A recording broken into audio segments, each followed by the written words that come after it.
Right, so the first point of note on this, listen, you're not going to change your life for good in 21 days. That's enough of a period of time to sort of get you on the road to success, I would say, with weight loss. But it's not going to be life-changing. You're not going to lose 50 pounds, so I just want to manage your expectations here. And actually, one of the most common traits amongst new weight loss hopefuls, sadly, is impatience. Okay, they want the immediate results, they want the abs in 6 weeks, and therefore that sort of thinking, as you perhaps know from experience, I know I certainly do sadly, can really take you down a bad path in terms of exercise selection, in terms of nutrition strategy adoption, because you start sort of seeking out and being more attracted to tactics, I suppose, to get you that fast result that might not be healthy, they might not be sustainable, they might be way too extreme for the long term. And so I think that's really key. So I'm a YouTuber. Listen, I've called this video what I've called it because I want to bring you guys in so I can really jab you in the head with some good information, metaphorically speaking, of course, some good info today.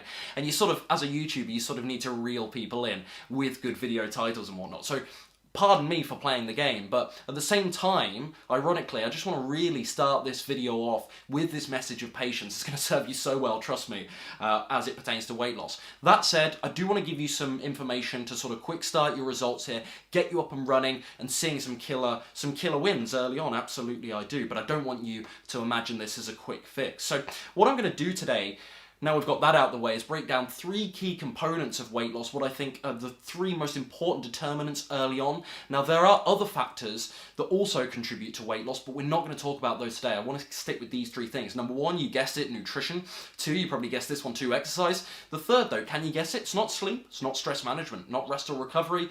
Today, I want to talk to you about your thinking, and we'll come on to that later on. That is so important, and arguably maybe more important than the other 2 factors, the previous 2 factors. We'll come on to that shortly though. Number 1, nutrition here. Let's get this right first. What are acceptable foods on a plant-based diet? Most of the sort of plant-based community is in agreement with what a healthy plant-based diet looks like, but often I get asked, right, this particular medical doctor said I should have this many calories coming from fat, another said something different, someone online said something different, I'm not sure. What about protein? Where should I get that from? Do you have tofu? Do you have tempeh? Some people like oil, some people say no oil. So there are a few sort of mixed messages there. My stance on this is that you should stick to the following acceptable foods most of all. Number 1, whole grains. We're thinking about oats, we're thinking about brown rice, barley, buckwheat, quinoa, bulgur, and so on. Number 2, we're thinking about beans, and actually you can extend this to the whole legume group, so also lentils, peas, split peas, chickpeas, and so on. 3, fruits, of course. Whatever you like. Watermelons, apples, pears, citrus fruits as well. And finally, of course, vegetables. We want lots of dark leafy greens and also other veggies too, like zucchini, carrots, bell peppers, mushrooms. If you call them a vegetable, technically they're not, and so on. Okay, so are there any out-of-bound foods? Well, my stance on this is very clear. Oil is an absolute no-go. I argue that's most certainly not a health food, definitely not a weight loss encouraging food as well. Processed vegan foods are out of bounds for me too, of course, or certainly large amounts of them. We don't want all of those mock meats. We don't necessarily want all of these vegan burgers and sausages and Oreo cookies and vegan Ben & Jerry's and stuff.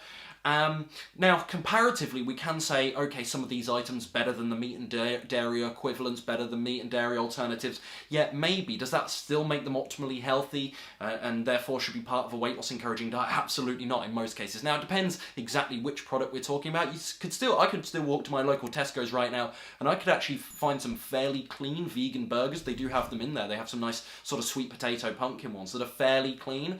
But I could also pick up like Beyond Beef burgers there too. So it's not that all sort of, what should we say, vegan junk equivalents are necessarily as unhealthy as one another, but generally we don't want too many of these sort of processed vegan foods.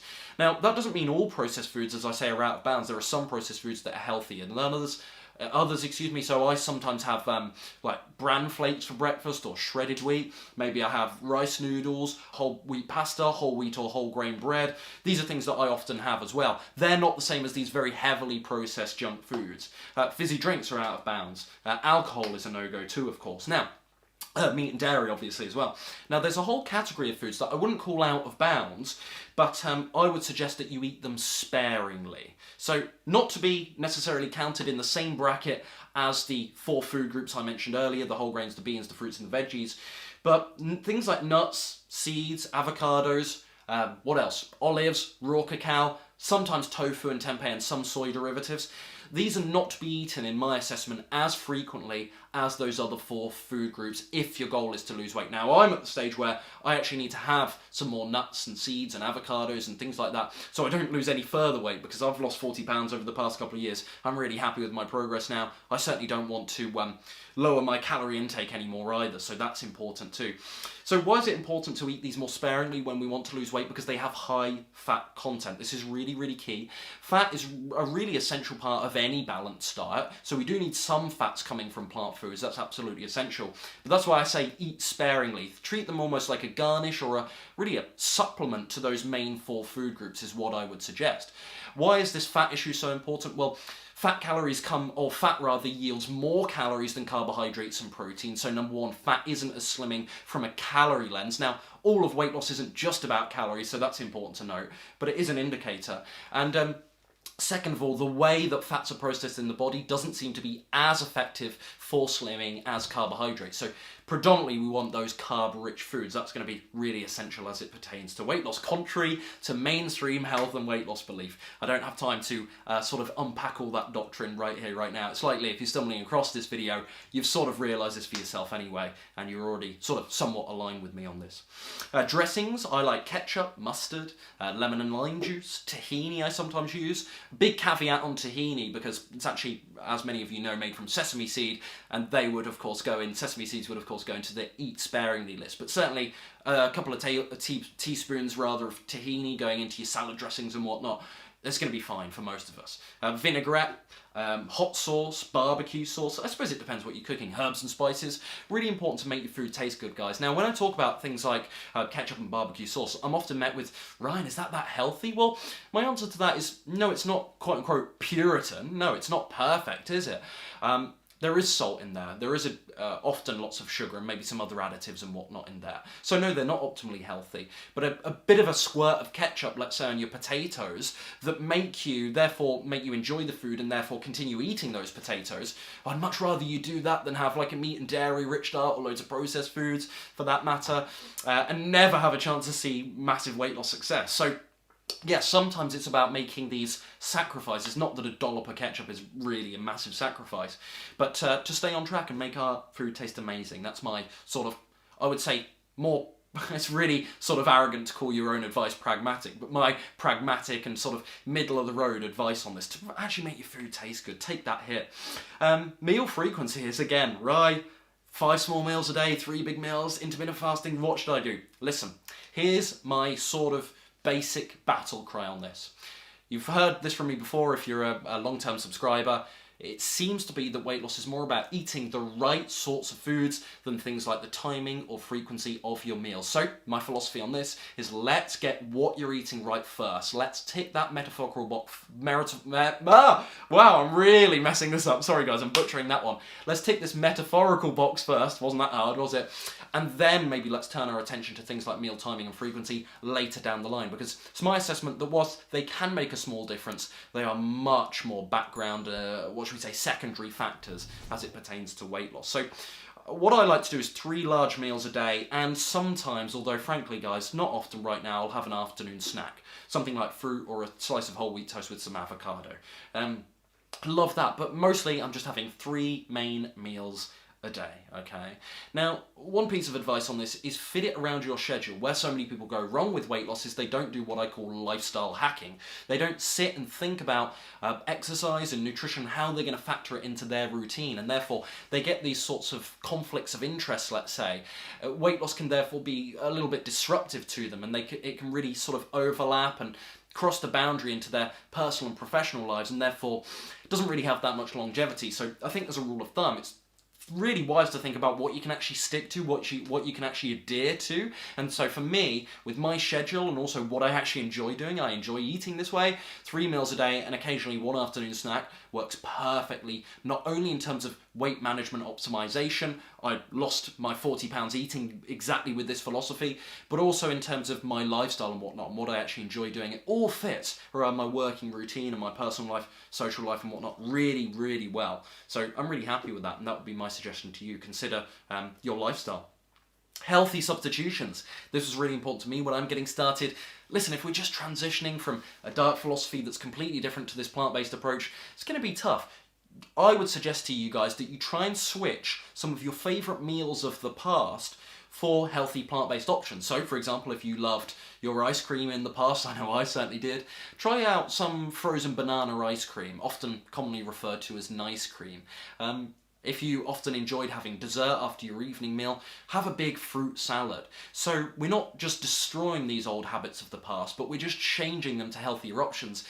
It's a lot easier when we're just getting started. Down the line, you don't necessarily need to do this as your taste buds change, as you change your relationship with food, as you break bad habits and you sort of get on top of your cravings. You can really change these things and really restructure in a new way. But certainly when you're just getting started, making healthy switches and whatnot, it's important. You know, switch out those junk food cookies of the past to clean oatmeal and raisin cookies. There's a wealth of information, plenty of resources you can find for plant-based recipes online. I've got a bunch in my 2 cookbooks and in Natural Foods, The Only Diet You Need, and on my channel here. You can check out my What I Eat in a Day videos for more inspiration on that. Let's finish on this, let's close this nutrition chapter rather on water consumption, because this is really important. It seems to be that most health institutions advise that the average adult shoot for around 2 litres of water per day. That's just a rule of thumb, of course. It depends on a multitude of factors. I would say that's a good rule of thumb to have. One thing, though, I would suggest to you guys, just to reinforce the importance of staying hydrated, which we know anyway, it's sort of implied, I shouldn't have to shout that from the rooftops too loudly, but I really stress it with a plant-based approach because of the increased fibre intake that is likely to, you're likely to incur by eating lots of plant foods. It's likely to skyrocket your fibre intake, of course, depends on what you're eating in the past, and to get fibre through your digestive system successfully, we need extra water to do that, so that's really key. Listen, let's talk about exercise too here. I'm often asked, because there's many different camps on the exercise question, I'm often asked, right, how much do I actually need to do? How much does it actually play a role when it comes to weight loss? You've got a group that really think on the sort of, on one side of things rather, that it is as important as nutrition when it comes to weight loss. Then you sort of get people in denial that exercise even makes any significant difference. And actually there's a surprising amount of people in the medical community that argue that it makes no substantial impact on health and weight loss whatsoever. And I would say that is taking it ever so slightly too far. As with many things in life, the truth is often found in the middle ground on these issues. Interestingly, physical inactivity ranks at number 5 in terms of risk factors for death in the US, and actually even lower down on the list globally. So, I mean, if you master those other risk factors such as poor dietary choices, quitting smoking, getting rid of alcohol in your diet, lowering your cholesterol and whatnot, it's of course worth then turning your attention to physical activity. But I give you this information just as an illustrating factor, or an illustration rather, that it isn't as important as many of those other factors when it comes to overall, health and wellness and longevity and whatnot. So there's a very serious debate to be had about the role of exercise, but one sort of myth that I want to dispel is it is as important as the likes of nutrition when it comes to our well-being. I think that's pretty clear according to the scientific literature. And actually here's a great little quote actually to sort of sum up part of my view on this from the esteemed Dr. Neil Barnard of PCRM. This is in his book, Dr. Neil Barnard's Program for Reversing Diabetes. Do not rely on exercise alone for weight loss. A healthful diet can easily trim 300 to 400 calories off your daily menu. But burning that many calories through exercise means walking or running 3 or 4 miles a day. Exercise is important, but it cannot begin to take the place of diet changes. So our energy balance quite clearly is mostly determined by what we eat. So let's get that right first. Then, let's turn our attention to exercise. Yeah, sure, I do sign up, I do prescribe to that basic sentiment. You can't outrun a bad diet. I mean, it is feasible, it is possible, not many people are going to successfully do that. So, that said, I do think that if you can squeeze in at least a minimum of 2 to 3 hours a week of exercise, even if it's light exercise at first, I think that's going to hugely, in many cases, aid your efforts. Now, it depends what else you're doing, if you're nailing your nutrition right and whatnot, but I think that's really going to help. So, let's say 5 times 30-minute workouts a week, 5 30-minute workouts a week, I think that's an incredible start, okay? Now listen, I said I was going to finish here on the final factor, which is thinking. Getting your mind right as it pertains to weight loss. Why is this so key? Because I find that the aforementioned factors, nutrition and exercise, you can't really execute as well on those things or as consistently on those things if your mentality isn't right. So we're not going to be as successful with weight loss if we don't get this right. Quite obvious. Actions follow thoughts is the first thing I would say. So think of your mind really like a filter for your actions. Okay, it's really going to determine your decision making. It's really going to affect your habits, your behavior overall. So we've really got to monitor the thoughts and beliefs that are popping off in our head thousands of times a day. That's really key. One sort of bit of advice I have on starting to manage your mind a bit better is not thinking about weight loss as a short-term game, which, as you'll recall, I alluded to quite clearly at the start here. So many people are really, really impatient. They want the immediate results. And despite the title of this video, I really think it's important to play a long-term game. One of my big mistakes, and I made many, one of my big mistakes with weight loss in the past is I was constantly thinking, what am I going to look like in 6 weeks? Can I get myself the shredded abs for the summer vacation? And that was my mindset, such a toxic mindset, because I was never playing a long-term game. And frankly, a little saying that I've shared many times on this channel up to this stage is, most people overestimate how much weight they can lose in 1 month, but underestimate how much weight they can lose in a year. Everyone's thinking, they've got the blinkers on, they're only thinking about a month or 2 months' time, 8 weeks' time. Let's get in that dress for so-and-so's wedding. Let's look like this for this vacation. Let's get in this shape for summer. And it's just like, no, guys, you've got to be playing a long-term game.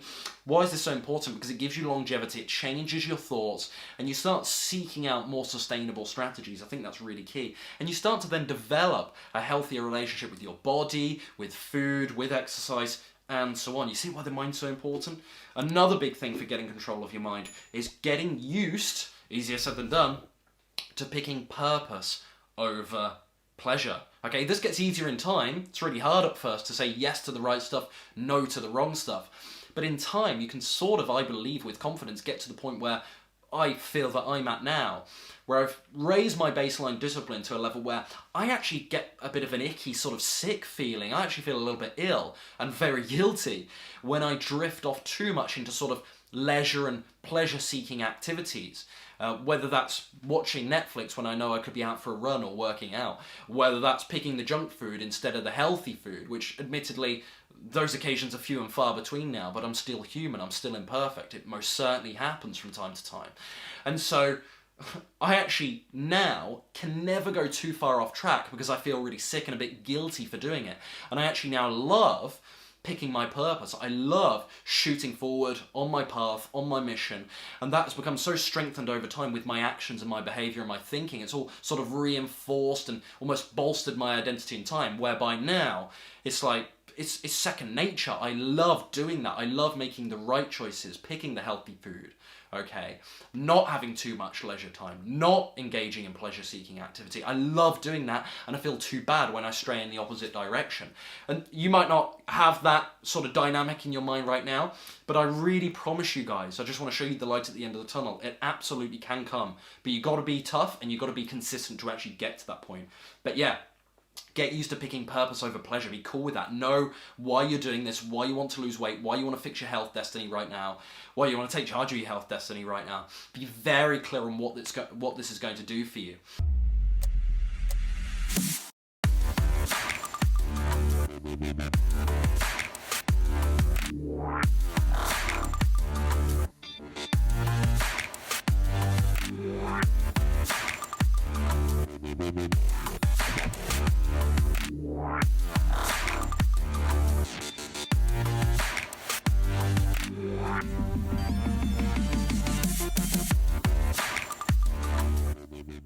It's the single best thing I've ever done is work with Ryan. And I know that sounds dramatic, but it's true. Hands down, you're the best decision I ever made for myself in a long, long time.